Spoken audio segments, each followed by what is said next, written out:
ఉద్యమాల పేరుతో మనుషుల్ని పక్కదారి పట్టిస్తూ ప్రశ్నించినటువంటి వాళ్ళందరినీ కూడా లీగల్గా అటాక్ చేస్తూ ఇటు ఉద్యమంలో ఉన్నటువంటి వాళ్ళని అలాగే ఉద్యమాల్ని పక్కదోవ పట్టిస్తున్నటువంటి వాళ్ళని ప్రశ్నిస్తున్నందుకు చట్టపరమైనటువంటి చర్యలు తీసుకుంటూ బెదిరిస్తున్నటువంటి ఒక నాయకుడు గురించి ఈరోజు మనం మాట్లాడుకుందాం. మై డియర్ ఫ్రెండ్స్, నేను మీ ప్రియా చౌదరి.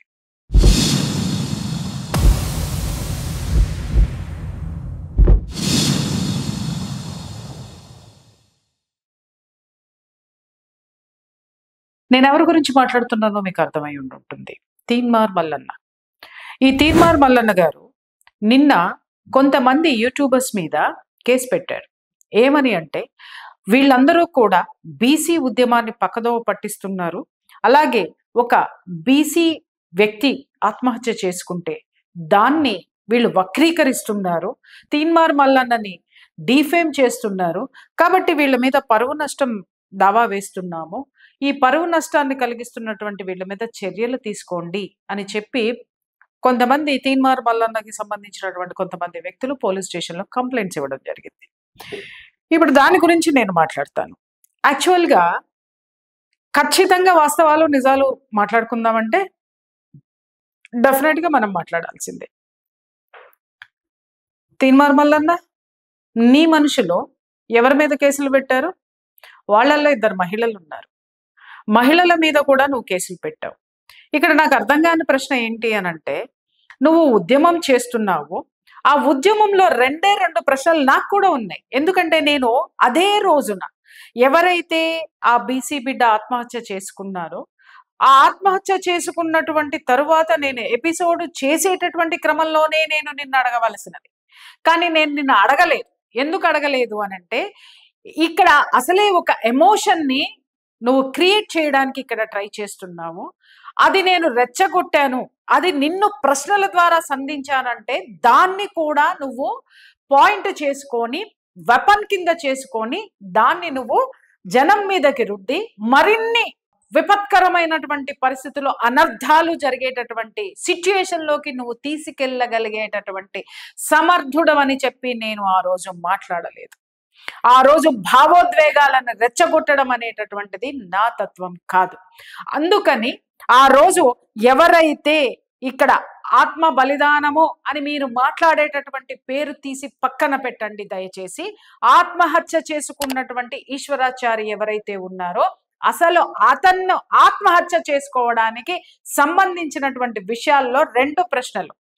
ఒకటి ఏంటి అంటే, అసలు ఈశ్వరాచారి భార్య మీ ఆఫీస్కి వచ్చింది, ఆమె తన గోడు వెళ్ళబోసుకుంది, నా కాపురము ఈ విధంగా ఉంది, నా భర్త సంపాదించలేకపోతున్నాడు. ఇక్కడ అండర్లైన్ దిస్ పాయింట్. అతనేదో దుర్మార్గుడనో దుష్టుడనో లేకపోతే ఇంకొకటనో ఆ అమ్మాయి చెప్పలేదు. ఆ అమ్మాయి ఏంటి అనంటే, అతను శారీరకమైనటువంటి ఆ యొక్క ప్రాబ్లమ్స్ తోటి 2 నెలల నుంచి మాకు ఇల్లు గడవడం లేదు, మాది ప్రేమ వివాహం కాబట్టి మా పెద్దవాళ్ళు మాకు హెల్ప్ చేయడం లేదు, మీరు హెల్ప్ చేయండి అని చెప్పి ఆవిడ మాట్లాడుతుంది. మీరు టక్కా టక్కామని చెప్పేసి అని ఫోన్ తీశారు, ఆవిడకి 20,000 వేశారు. బాగుంది. 20,000 వేసిన తర్వాత 20,000కి మీరే లెక్క చెప్పారు తీన్మార్ మల్లన్న. 2 నెలలు రెంట్ కట్టుకో, అలాగే మిగిలినవి సరుకులు తెచ్చుకో, మంచిగుండు అని చెప్పేసి అని మీరు మాట్లాడారు. మీరు మాట్లాడిన తర్వాత ఇక్కడ 2 విషయాలు ప్రస్ఫుటం ఏమవుతున్నాయి అనంటే, మీరు చెప్పిన విషయానికి ఆ తర్వాత అతగాడు ఆత్మహత్య చేసుకున్న తర్వాత వచ్చినటువంటి విషయాలు ఏంటి అనంటే, మీరు చెప్తున్నారు అతగాడు నా ఆఫీస్కి వచ్చాడు, బీసీ ఉద్యమం అన్నాడు, ఆ రోజు శ్రీకాంతాచారి ఇప్పుడు నేను అని మాట్లాడానని అన్నాడు, ఆ విధంగా కిందకెళ్ళి ఆత్మహత్య చేసుకున్నాడు పెట్రోల్ పోసుకున్నాని ఒక అందమైనటువంటి కథ అల్లావు. ఎందుకంటే you are an anchor. Okay, కథ వెళ్ళి జనాలకి బలవంతంగా రుద్దే ప్రయత్నం చేశావేమనంటే, మల్లన్న నువ్వే కాపాడాలి, మల్లన్న నువ్వే కాపాడాలి, నా బీసీ బిడ్డ, నా బీసీ బిడ్డ, నా బీసీ బిడ్డ అన్నావు. అంతవరకు బాగానే ఉంది తీన్మార్ మల్లన్న గారు. తర్వాత మరుసటి రోజు వచ్చినటువంటి ఒక ఆడియో రికార్డు మొత్తం అందరి కళ్ళు తెరిపించింది. ఏమని అంటే, ఇలా ఈ విధంగా నా భర్తకి ఇష్టం లేకుండా నేను అక్కడికి వెళ్ళాను, నా భర్త వద్దు అన్నాడు, కానీ వెళ్ళాను, అతగాడు నాకు చేసినటువంటి సహాయాన్ని సోషల్ మీడియాలో పోస్ట్ చేసుకోవడం వల్ల బంధువులందరికీ చేరి మమ్మల్ని చిన్న చూపు చూడడము, చులకనగా చూడడంతో నా భర్త ఈ విధంగా అతని దగ్గరికి వెళ్ళడం జరిగింది, ఇంట్లో నుంచి బయటికి వెళ్ళిపోయాడు, చాలా మనస్తాపంతో ఉన్నాడని చెప్పడం అనేటటువంటిది అక్కడ క్రిస్టల్ క్లియర్ గా అమ్మాయి వాయిస్, ఒక పోలీస్ కి ఫోన్ చేసినటువంటి వాయిస్ ఉంది. అది అథెంటిక్ వాయిస్. అసలు దాని మీద మీరు ఇంతవరకు కనీసం ఒక వివరణ ఇవ్వలేదు. ఆ తర్వాత నెక్స్ట్ ఎప్పుడైతే మీరు ఎంత ఫ్యాబ్రికేటెడ్ గా చక్కగా ఇటుక పేర్చే ప్రయత్నం చేశారు, కానీ అక్కడ హాలోనెస్ మాత్రం చాలా ఉండిపోయింది అనమాట. అది ఏంటి అనంటే, మీరు ఆ అమ్మాయి హాస్పిటల్కి వచ్చినప్పుడు ఈశ్వరాచారి పరిస్థితి చాలా దారుణంగా ఉన్నప్పుడు ఈ సిచ్యుయేషన్ నుంచి ఈ గ్యాప్ లో ఎన్ని జరిగినాయో అన్ని జరిగినాయి. ఆవిడ హాస్పిటల్కి వచ్చి మా ఆయన ఏం చేస్తాడు అనంటే, పక్క నుంచి మీరు చెప్తున్నారు వీడియోలు చూస్తుంటాడా, బీసీ ఉద్యమాలు చూస్తుంటాడా, అవి చూస్తుంటాడా అని ప్రాంప్టింగ్ ఇస్తున్నారు. మల్లన్న ప్రాంప్టింగ్ ఇస్తున్నారు. అమ్మాయి అని అమ్మాయి అందిపుచ్చుకొని మాట్లాడుతుంది. ఇక్కడ నేను ఆ అమ్మాయిని కించపరిచే ఉద్దేశం లేదు. భర్తని పోగొట్టుకొని బాధలో ఉంది అని ఆ రోజు కన్సర్న్ ఉన్నా, ఈ రోజు ఆ అమ్మాయి చేసినటువంటి, ఆ అమ్మాయి బయటికి వచ్చి ఏ విధంగాను ఏ విషయము వెల్లడించనంత వరకు కూడా ఈ విషయాన్ని తీర్మాన్ మల్లన్న క్యాష్ చేసుకుంటూనే ఉంటాడు, ఎప్పటికీ క్యాష్ చేసుకుంటాడు. ఎందుకంటే 15 లక్షలతోటి నిజాన్ని సమాధి చేసినటువంటి గొప్ప ధనవంతుడు ఎవరంటే తీర్మాన్ మల్లన్న. ప్రాంప్టింగ్ చేస్తున్నావు, బీసీ ఉద్యమాలు చూసేవాడా, బీసీ వీడియోలు చూసేవాడా, నా వీడియోలు చూసేవాడా, అమ్మ ఎందుకమ్మా చచ్చిపోవాలి, అమ్మ మేమే ఉన్నాం కదమ్మా, మేం కదమ్మా. అసలు అమ్మాయి అనలేదండి. ఆ అమ్మాయి ఏమల్లా అన్ని మీరే చెప్తున్నారు తీర్మాన్ మల్లన్న. వీడియో ముందు ఆ అమ్మాయి చెప్పేలోపే మీరు చెప్పేస్తున్నారు, ఆ అమ్మాయి అందిపుచ్చుకొని చెప్తుంది అనమాట. ఇది మాలాంటి వాళ్ళం గమనించలేదా, లేకపోతే దునియా మొత్తం గమనించలేదా? ఓకే, అక్కడ మీరు ఫ్యాబ్రికేట్ చేశారు అనేటటువంటిది అక్కడ తేట తెల్లమైపోయింది. అక్కడ నుంచి వచ్చిన తర్వాత ఒక టీవీ రిపోర్టర్ మీ ఇంటికి వచ్చారు. ఎవరు? బిగ్ టీవీ రిపోర్టర్, పేరు కూడా చెప్తున్నాను. ఆ అమ్మాయి కింద నిలబడింది. ఎవరైనా సరే ఒక నాయకుడు ఇంటికి వెళ్ళేటప్పుడు పర్మిషన్ తీసుకునే వెళ్తారు, జొర్రి లోపలికి వెళ్ళారు. ఎందుకంటే మంది మార్బలాలు మీకు ఉంటాయి కదా. ఆవిడ ఎక్కడి నుంచి వచ్చారంటే బిగ్ టీవీ నుంచి వచ్చాను. సరే లోపల రమ్మను, బిగ్ టీవీ లోగో ఉంది, ఆ అమ్మాయి బిగ్ టీవీ అని చెప్పింది, ఆ అమ్మాయి మాట్లాడుతుంది, మీరు బీసీ బిడ్డ అని చెప్తున్నారు, అది కూడా బాగానే ఉంది. ఆమె ఎప్పుడైతే ఆడియో రికార్డ్ అనేటటువంటిది బయట పెట్టగానే ఒక్కసారి మీలో ఉన్నటువంటి ఆ లోపల ఉన్నటువంటి అసలు సిసలు చింతపండు నవీన్ గారు బయటకు వచ్చారు. బయటకు వచ్చి ఏందలా మాట్లాడుతున్నావు, మా బీసీ బిడ్డ చచ్చిపోతే మీరు ఓసీ వాళ్ళు బీసీ ఉద్యమాన్ని పక్కదారి పట్టించొద్దు అని. తీర్మాన్ మల్లన్న, అసలు బీసీ ఉద్యమమే నువ్వు చేయడం లేదని నేను మాట్లాడతా. బీసీ ఉద్యమం పేరుట బీసీలను పక్కదారి పట్టిస్తున్నది నువ్వు అని నేను మాట్లాడతా. బీసీ ఉద్యమకారుడు ఏం చేయాలండి, బీసీల కోసం ఏం చేయాలి, ఎందుకు 42% రిజర్వేషన్ ఎందుకు అమలు కావడం లేదు అనేటటువంటి దాన్ని బీసీలకు మీరు ఎప్పుడైనా ఎడ్యుకేట్ చేశారా? నేను చెప్పనా, మీరు ఎడ్యుకేట్ చెయ్యరు. కానీ బీసీ బిడ్డలకి నేను చెప్తున్నాను వినండి, 42% రిజర్వేషన్ ఎందుకు కేంద్రం అమలు చేయడం లేదో తెలుసా మీకు? ఆ 42% లో 12% ముస్లిం రిజర్వేషన్ కలిసింది.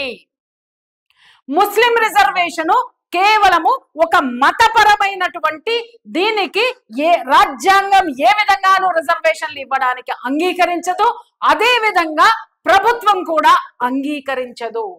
వెనుకబడినటువంటి వర్గాలకు మాత్రమే ఇస్తుంది. కానీ అలాగే వెనుకబడినటువంటి వర్గము, మళ్ళీ మాట్లాడుతున్నాను, కులం కాదు, వర్గాలు, అందుకే ఎస్సీ ఎస్టీ బీసీ అని ఈ కూటమి కింద ఎందుకు ఇన్ని పదుల సంఖ్యలో ఎందుకు కులాలు ఉన్నాయంటే వర్గము. ఆ కులంలో వెనుకబడినటువంటి వర్గాలు, అలాగే సమాజంలో వెనుకబడినటువంటి వర్గాలకి ఆర్థిక పరంగా, అలాగే వాళ్ళు సమాజంలో వాళ్ళు ఏ విధమైనటువంటి దీనికి నోచుకోనప్పుడు, ఆదరణకి నోచుకోనప్పుడు వాళ్ళ యొక్క అభివృద్ధిని, అలాగే సోషల్ ఈక్వాలిటీ తీసుకురావడం కోసమే రిజర్వేషన్ ఇవ్వబడుతుంది.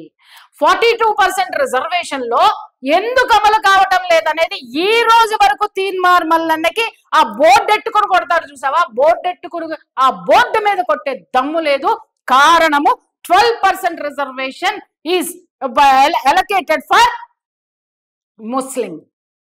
ముస్లిం కమ్యూనిటీ, మైనారిటీ కమ్యూనిటీకి 12% ఇవ్వడం వల్ల ఇది ఆగిపోతుంది, ముందుకు వెళ్ళదు. ఇది స్పష్టం. ఏ బీసీ ఉద్యమ నాయకుడైనా మీకు చెప్పినాడా? అయితే ఇక్కడ పోరాడవలసింది ఎవరు మల్లన్న? ఓసీల మీద కాదు మల్లన్న. నువ్వు ఈ ఉద్యమాన్ని ఎలా ముందుకు తీసుకెళ్లాలో నీకు చేత కాదు. అలాగే దీంట్లో ఉన్నటువంటి ఈ 12% కీలకమైనటువంటి అంశము నువ్వు మాట్లాడే ధైర్యం నీకు లేదు. మాట్లాడితే కొల్లబొడుస్తారు, తలకాయలు లేస్తాయి, డాష్ పగులుతుంది. అందుకని ఆ 12% గురించి మాట్లాడే దమ్ము ధైర్యము లేదు. ఎందుకంటే ఆ 12% గురించి ఆల్రెడీ సుప్రీంకోర్టు జడ్జిమెంట్ ఉంది. ఏమని అంటే ఇది ఈ 12% కనుక ఈ ఎక్స్క్యూజ్ చేయాలి అనుకుంటే, రిజర్వేషన్ ఇవ్వాలి అనుకుంటే ఇది కేంద్రం యొక్క సమ్మతము కావాలి అని స్పష్టంగా సుప్రీంకోర్టు జడ్జిమెంట్ ఉంది. మీరేం చేశారు? 12% తీసేసి మిగిలినటువంటి 42%లో 30% మీరు కేంద్ర ప్రభుత్వానికి పంపిస్తే ఖచ్చితంగా బీసీ రిజర్వేషన్ అనేటటువంటిది అమలయ్యే తీరుతుంది. ఈ విషయాన్ని కేంద్ర ప్రభుత్వం స్పష్టం చేసింది. ఎన్నిసార్లు మీకు మళ్ళీ తిరిగి రిప్లై వచ్చిందో ప్రభుత్వానికి ఎక్స్ప్లెయిన్ చేసినావా మల్లన్న? సబ్జెక్టు తెలీదా? చెప్పు. సబ్జెక్టు తెలిసినా మాట్లాడే దమ్ము నీకు లేదు. ఎందుకంటే దీని గురించి గెలిగితే సుప్రీంకోర్టు లీగల్ గా నీకు ప్రాబ్లమ్స్ వస్తాయి. అలాగే లీగల్ గా ప్రాబ్లమ్స్ ఫేస్ చేయడానికి మాట్లాడిన 12%లో ఉన్నటువంటి వాళ్ళు కనీసం మాట్లాడడం కాదు కదా, అంగీ చుట్టుకోవడానికి కూడా అవకాశం ఉండదు. ఇయర్ వాళ్ళు భయంతో నువ్వు మాట్లాడు. అయితే ఇక్కడ నువ్వు చేస్తున్న బీసీ ఉద్యమం ఏంటి అంటే ఓసీల్ని తిట్టడం. మళ్ళీ వెనక్కి వస్తా. ఆ బిగ్ టీవీ రిపోర్టర్ వచ్చినప్పుడు గయ్యామని అరిచేసి వీడియోలది ఇది అని చెప్పేసి అని మాట్లాడుతున్నావు. బాగుంది, అన్ని వీడియోలు తీసావు. తర్వాత ఓసీలు, అగ్రకులాలు అదన్నావు, ఇదన్నావు, మాట్లాడావు, ఉల్టా మాట్లాడావు, అడ్డదిడ్డంగా మాట్లాడడం అనేటటువంటిది, ఎడాపెడా మాట్లాడడం అనేటటువంటిది నీ నైజం. మాట్లాడావు. పాపం ఆ యాంకర్ని బయటికి పంపించావు. ఆ యాంకర్ చాలా చాలా మర్యాదస్తురాలు. ఆడపిల్లని కూడా నువ్వు కన్సర్న్ చేయలేదు. ఆడపిల్లని కూడా నువ్వు కన్సర్న్ చెయ్యకుండా కనీసపు మర్యాదగా ఆ దుఃఖంలో నువ్వు కళ్ళనీళ్ళు పెట్టుకున్నావు మల్లన్న. ఈ కళ్ళనీళ్ళ విషయానికి కూడా వస్తాను మల్లన్న గారు. కళ్ళనీళ్ళు పెట్టుకున్నావు. నా బీసీ బిడ్డ. అసలు మల్లన్న హృదయంలో ఇంత దయార్థత ఉంటుందని మొన్ననే మాకు అర్థమైంది. నేను మళ్ళీ చెప్తున్నాను, ఇక్కడ మధ్యలో కింద వచ్చి లిల్లీ పుట్లు కొన్ని మెసేజ్లు పెడతారేమో, ఉద్యమం పక్కదారి, లేకపోతే ఆత్మహత్య చేసి బీసీ బిడ్డ ఆత్మహత్య కాదది. ఒక సామాన్యుడు బలహీనపడి మానసికంగా కుళ్ళబడిసి చేసినటువంటి హత్య. మళ్ళీ మాట్లాడతా నేను ఇంకొక విషయం అని మాట్లాడి బయటికి వెళ్ళిన తర్వాత ఈయనగాడేమన్నాడు, అగ్రకులానికి సంబంధించిన ఛానల్, ఆ ఛానల్ యాజమాని ఒరే తురే నువ్వేం చేస్తున్నావో తెలియదా, నువ్వు ఏం చెందుతున్నావో తెలియదా, ఓర్లీ అరిచేసినావు. నీ చుట్టూ రాకుండా అమ్మయ్యా అని కూర్చున్నావు. ఆ తర్వాత ఆ బిగ్ టీవీ యాజమాన్యానికి సంబంధించినటువంటి చైర్మన్ గారు తనకి సంబంధించినటువంటి స్పందన చాలా క్రిస్టల్ క్లియర్ గా మర్యాదగా ఆయన బయట పెట్టారు. నా కష్టార్జితంతో నేను బిగ్ టీవీ పెట్టిన 500 మందికి నేను ఆ యొక్క 500 మందికి నేను ఎంప్లాయ్మెంట్ ఇచ్చి కుటుంబాలని పోషిస్తున్నానని గర్వంగా చెప్పుకున్నాడు ఆయన. సరే, నీ ద్వంద్వ వైఖరి ఎలాంటిదో నేను చెప్తా. ఇక్కడ బిగ్ టీవీ ఆయన రెడ్డి, అక్కడ ఓసీ కాబట్టి అతను ఏదో అని మళ్ళీ నువ్వు వెళ్ళి కూర్చొని పెద్ద మనిషి తీన్మార్ మల్లన్న పెద్ద మనిషి అంటే కేసు పెట్టిన మీ అందరికీ చెప్తున్నాను, మీ తీన్మార్ మల్లన్న పెద్ద మనిషి పోయి ఇంకొక ఛానల్లో కూర్చున్నాడు. అది కూడా రెడ్డి గారి ఛానలే. రెడ్డి గారి ఛానల్లోనే కూర్చొని మాట్లాడుతున్నాడు. మరి ఇక్కడ అగ్ర కులస్తులని తిట్టాడు ఎందుకు? మల్లన్నను ప్రశ్నించినందుకు. అక్కడ అగ్ర కులస్తుల ఛానల్లో పోయి కూర్చొని చాలా గొప్పగా కళ్ళనీళ్లు పెట్టుకుంటూ ఉపన్యాసం ఇచ్చాడు. దీన్ని ఏమంటారు? డబుల్ గేమ్ అనరా? ద్వంద్వ వైఖరి అనరా? రెండు నాలుకల ధోరణి అనరా? ఎన్ని పేర్లు పెట్టచ్చు? ఇంకొక విషయం, రాములమ్మ, తీన్మార్ మల్లన్న, అసలు నీకు తీన్మార్ మల్లన్నగాను నిలబడడానికి మూలము, కేంద్ర బిందువు ఎవరో తెలుసా? రాములమ్మ. రాములమ్మ యాంకర్ గా తెలంగాణ యాస, తెలంగాణ వేషధారణ, అద్భుతమైనటువంటి భాష, తెలంగాణ యాస మాట్లాడి అందరినీ ఆకట్టుకున్నది రాములమ్మ. ఆ రోజుల్లో ఆ ప్రోగ్రాం అప్పుడప్పుడు నేను కూడా చూసేదాన్ని, నీ కోసం కాదు, రాములమ్మ ఆశ కోసం చూసేదాన్ని. నేను ముచ్చటగా మాట్లాడేది, ఎక్కడ సటైరికల్ గా మాట్లాడాలి, ఎక్కడ అర్థతగా మాట్లాడాలి, ఎక్కడ వ్యంగ్యంగా మాట్లాడాలి, ఎక్కడ అగ్రెసివ్ గా మాట్లాడాలి, అద్భుతంగా రాణించింది. ఆ రాములమ్మ వల్లనే నీకు జనాల్లో గుర్తింపు వచ్చింది. అలాంటి రాములమ్మ ఒక ప్రశ్న వేసింది నిన్న, ఏంటి అనంటే ఇదే ప్రశ్న, 12% రిజర్వేషన్ గురించి ఎందుకు మాట్లాడవు అని ఉల్టా అడిగినందుకు లోపల నుంచి కుత నీకు ఉనికిపోయి ఆ పిల్ల మీద నువ్వు కేసు వేసినావు. తరువాత శ్రావ్య, ఆ పిల్ల మహిళ, ఆ పిల్ల కూడా కుల్లా ఉన్నట్టు మాట్లాడుతుంది.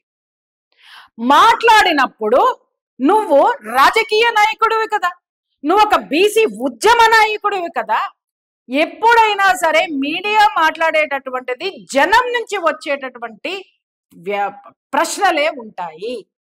ఆ ప్రశ్నలకి నువ్వు సమాధానం ధీటుగా చెప్పవలసినది పోయి తిరిగి ఉల్టా నీ వాళ్ళతోటి కేసులు పెట్టి, మీడియాలో ఉన్నటువంటి ఇంకా కొంతమంది ఉన్నారు, ఆ చిలక ప్రవీణ్ ఎక్కడి నుంచి వచ్చాడు? నీ దగ్గర నుంచి కాదా వచ్చింది? చిలక ప్రవీణ్ ప్రశ్నించినందుకు నిన్ను ఎదిరించాడని చెప్పి చిలక ప్రవీణ్ని పెట్టావు. ఆ తర్వాత క్రాంతి కూడా, నిజం చెప్తున్నాను కదా, క్రాంతిని మెచ్చుకుంటా. కొన్ని ఇష్యూస్ చాలా అద్భుతంగా చేస్తాడు అతను. ఓకే, ఈ ఆ ప్రశ్నించే గొంతుకులన్నింటినీ కూడా నేను యూట్యూబర్స్ కూడా చెప్తున్నాను, ప్రశ్నించడము అంటే అడ్డగోలుగా వ్యవహరించడం కాదు, వ్యవస్థలో లొసుగుల్ని ప్రశ్నించడం అనేటటువంటిది మీడియా హక్కు. అది ప్రశ్నించిన రోజున ఖచ్చితంగా నాయకులు సమాధానం చెప్పే తీరాలి. అలాంటి విషయాలప్పుడు ఖచ్చితంగా మనందరం కూడా వాళ్ళందరికీ మద్దతు ఇచ్చే తీరాలి. నేను అడుగుతున్నాను, అసలు ఆ ఈశ్వరాచారి నీ ఆఫీస్కి వచ్చిన 2 సీన్లు బయటకు వచ్చినాయి, నిన్ను 3 సార్లు కలిశాడన్నావు, 3 సార్లు కలిసినటువంటి వీడియో బయటికి పెట్టు. రెండోది, నా ఫోటోకి దండం పెట్టాడంటున్నావు, అక్కడ నీ ఫోటో ప్రస్ఫుటంగా ఉన్నది అని చూపించావు. ఆ రోజు నీ ఫోటో ఉంది, అక్కడ దేవుడి ఫోటో ఉందా, నీ ఫోటో ఉందా, అది క్లియర్ గా చెప్పు. రెండోది, అతని కిందకు వచ్చిన తర్వాత ఆత్మహత్య చేసుకున్నటువంటి సిచ్యుయేషన్, కమ్యూనల్ గైడ్ లైన్స్ వస్తాయి కాబట్టి అది బయటికి పెట్టలేదు, బానే ఉంది. కానీ వాటికి సంబంధించినటువంటి సాక్ష్యాలు, నువ్వు ఒక మాట అన్నావు, బీసీ నినాదం వర్ధిల్లాలని జై జై అంటూ అతను ఆ విధంగా అయిపోయాడని. అక్కడ ఆ చుట్టూ చూసినటువంటి సాక్షుల్ని నువ్వు మీడియా ముందు ప్రొడ్యూస్ చేయి. ఇవన్నీ మానేసి తీన్మార్ మల్లన్న ఒక్క విషయము, తీన్మార్ మల్లన్న తరపున మీడియా వాళ్ళ మీద కేసులు పెట్టినటువంటి వాళ్ళందరికీ నేను మాట్లాడుతున్నాను.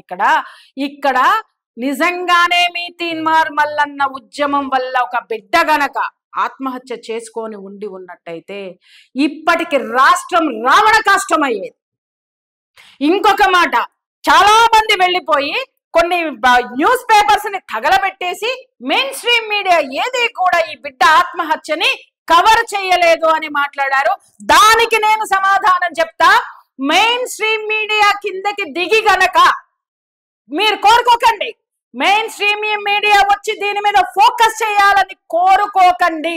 నిజంగానే మెయిన్ స్ట్రీమ్ మీడియా వస్తే ఈ పాటికి తీన్మార్ మల్లన్న మొత్తం ఓడగొట్టి పక్కన పెట్టేది, వాస్తవాలు ఇంచించి మెయిన్ స్ట్రీమ్ మీడియా బయటికి తీసుకొచ్చేది. ఇప్పటికి ఉండేది గోరీ కట్టవతల మారేసి ఉండేది. ఎందుకంటే పొద్దున్న లేసి లిస్టు పెడతాడు కదా, OC OC OC OC OC OC అని. ఆ స్థాయిలో, ఎందుకంటే నువ్వు విషం కక్కుతున్నావు కదా ఓసీల మీద, మరి ఆ ఓసీలందరూ ఏం చేసేవాళ్ళు నీ విఘ్నతకి వదిలేస్తున్నా.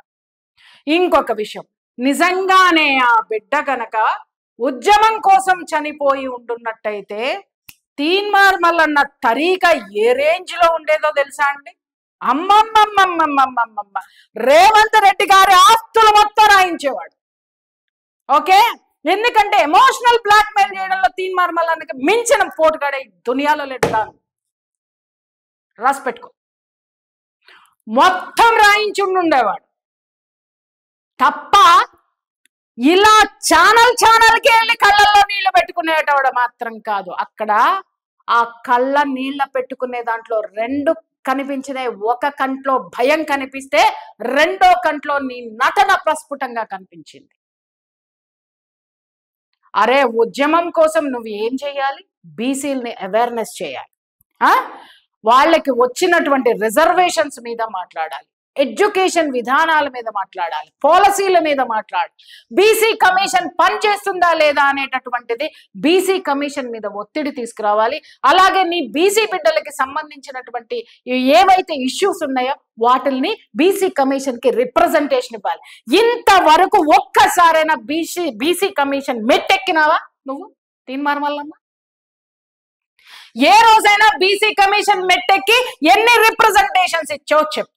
అలాగే బీసీల తరపున బీసీలకు చెందవలసినటువంటివి ఏవైతే ప్రభుత్వం నుంచి వచ్చినాయో అవన్నీ అవకతవకలు అవుతున్నాయని ఒర్లుతున్నావు కదా నువ్వు స్క్రీన్ మీద. ఒక్కటైనా ఆర్టీఐ వేసావా? ఒక్క దాని మీదైనా ఆర్టీఐ వేసినావా? చెప్పు. ఏది ప్రాక్టికల్ గా నువ్వు చేయలే. అరవడం మాత్రమే వచ్చు స్క్రీన్ ముందు నిలబడి. స్క్రీన్ మీద పులులొద్దు బా, చాలా మంది ఉన్నారు. మైదానం మీద నిలబడి పోరాడే వీరులు ఎంతమంది ఉన్నారు.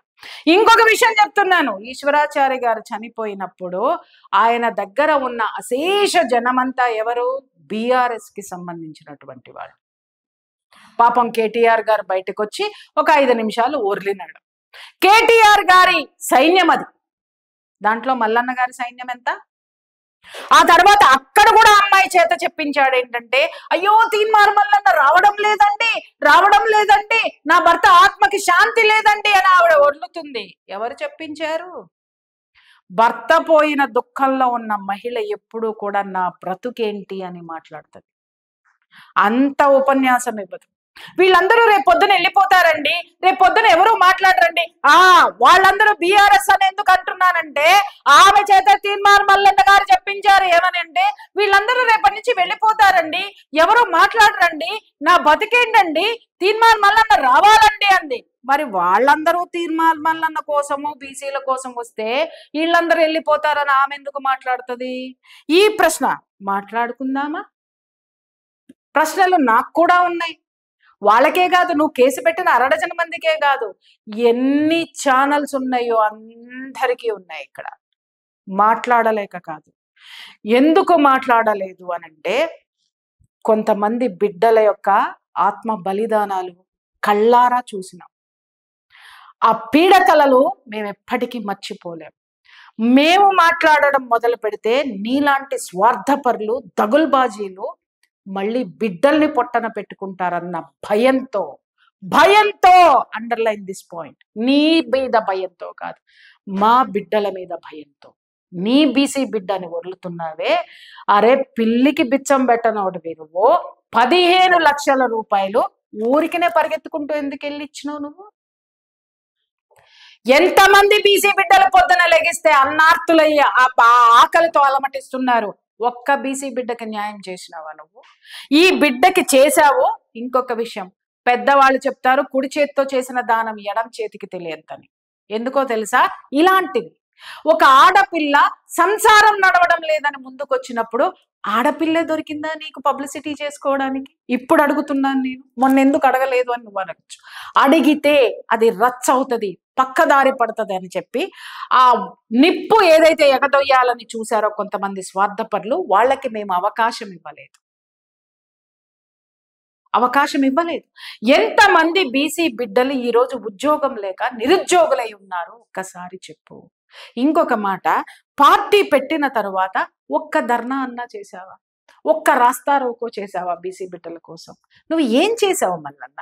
పొద్దున్నే లెగిస్తే ఆ స్క్రీన్ పెట్టుకొని అరవడము, లుచ్చాలు, ఇంకేదో ఇంకేదో. నేను నీకు ఒక్క విషయం, ఫైనల్గా ఒక విషయం నేను చెప్తున్నాను ఏంటనంటే, నీ భాష, నీ దరిద్రమైనటువంటి భాష లేదా నీ అద్భుతమైనటువంటి భాష ఒక్కసారి నీ పిల్లలు చదివేటటువంటి స్కూల్ యాన్యువల్ డే అప్పుడు ఒక్కసారి అందరూ కూడా ఉన్నప్పుడు, అంటే గెస్ట్లు వస్తారు కదా, తల్లిదండ్రులు అందరూ వస్తారు కదా, నీ బిడ్డల యొక్క ఫ్రెండ్స్ ముందు నీ స్పీచ్ ఒక అఫీషియల్ గా ఇచ్చి చూడు. ఎడ్యుకేషనల్ ఎన్విరాన్మెంట్ లో నీ పిల్లలే తలదించుకుంటారు, నీ బిడ్డలు తలదించుకుంటారు. మాస్ లో ఉన్నటువంటి బీసీ బిడ్డలు ఎవరైతే ఉన్నారో, లోక జ్ఞానం లేనటువంటి బీసీ బిడ్డల్ని ఎగదొయ్యడానికి నువ్వు ఇలాంటి నీచమైనటువంటి ఫాల్తూ పనులు చేసుకుంటున్నావు. నీ వెనక ఉన్నటువంటి గ్రాండ్ మాస్టర్ ఎవరు? షాడో ఎవరు? ఆ ఓసీ ఎవరు? నడుపుతున్నారే నిన్ను? ప్రతిపక్షం లేకుండా, ఆ రోజు కేసీఆర్ హయాంలో కూడా ప్రతిపక్షం లేకుండా తీన్మార్ మల్లన్న మాత్రమే కనిపించాడు. ప్రతిపక్షాన్ని కనపడనివ్వలేదు ఆ పెద్ద ఆయన తీన్మార్ మల్లన్న. నెల రోజులు అబ్స్కాండ్ అయిపోయిన తర్వాత ఎవడైనా పోలీసులు తీసుకెళ్తే కుళ్ళ పొడిచి నడవడానికి కూడా రాదు. కానీ చాలా రాయల్ గా జనాలందరికీ కనిపించాడు, హనీమూన్కి వెళ్ళొచ్చిన పెళ్లి కొడుకులాగా. ఇవన్నీ మాకు తెలీదా? మెయిన్ స్ట్రీమ్ మీడియాని వేయమంటావా కన్ను నీ మీద? జర్నలిస్టుల్ని వేయమంటావా కన్ను నీ మీద? అందాకెందుకు ఇదే కేసు ఛాలెంజ్. నేను కూడా ఇన్వెస్టిగేషన్ జర్నలిజం చేసి ఛానల్ చూసుకుందామా? నేను తీస్తా బయటికి. ప్రశ్నించారు కదా అని మీడియా మీద గనక కేసులు పెట్టుకుంటూ వెళ్తే ఎంతమంది మీద పెడతావు నువ్వు? నువ్వు మాట్లాడతావు కదా, బొచ్చు కూడా పీకలేరు నన్నని. మరి ఎవరిని పీకుదామని నువ్వు వచ్చినావు? ఆడపిల్లల మీద పెడతావా కేసు? ప్రశ్నించిన జర్నలిస్టుల మీద కేసు పెడతావా నువ్వు? జర్నలిస్టుల మీద కేసు పెడతావు, ముఖ్యమంత్రిని తిడతావు, అందరినీ తిడతావు. నువ్వు ఎవరినున్నావు? అసలు నీ చుట్టుపక్కల ఎవరున్నారు? అరే ఒక ఎమ్మెల్సీ ఎక్కడుండాలి అయ్యా? స్క్రీన్ ముందా? జనం ముందా? జనం ఉండాలంటే 500-600 మంది ఉండాలి, లేదా 5-6 వేల మంది ఉంటే గానీ తీన్మార్ మల్లన్న రాడా? ఇంటింటికి పోలేవా? ప్రతి బీసీ బిడ్డ ఇంటి తలుపు తట్టవు. ఎందుకంటే మొత్తం నీ ఆఫీస్లోనే జరగాలి కదా. ఒక్కటే ఈ వేదికగా ఎందుకు చెప్తున్నాను అనంటే, మళ్ళీ చెప్తున్నాను, కేసులు పెట్టి బెదిరించే ప్రయత్నాలు చేస్తే, నేను ఇక్కడ ఇంకొక మాట కూడా యూట్యూబర్స్ అందరికీ చెప్తున్నాను, ఫేక్ న్యూస్లు అలాగే ఫేక్ కథనాలు వేస్తే మాత్రము నేనెప్పుడు ఎవరికి మద్దతు ఇచ్చే ప్రసక్తే లేదు. కానీ ఇక్కడ ఒక వాస్తవం కోసం నిలబడిన ప్రతిసారి ఖచ్చితంగా నా గొంతుక ఉండే తీరుతుంది. తీన్మార్ మల్లన్న ఓడ ఎక్కేదాకా ఓడ మల్లన్న. ఒక్కసారి జనం తలుచుకుంటే, మీడియా తలుచుకుంటే, ఇంకా నువ్వు తిడతావే, వాళ్ళు తలుచుకుంటే బోడి మల్లన్న అవుతావు. Mind it. భారత్ మాతాకి జై.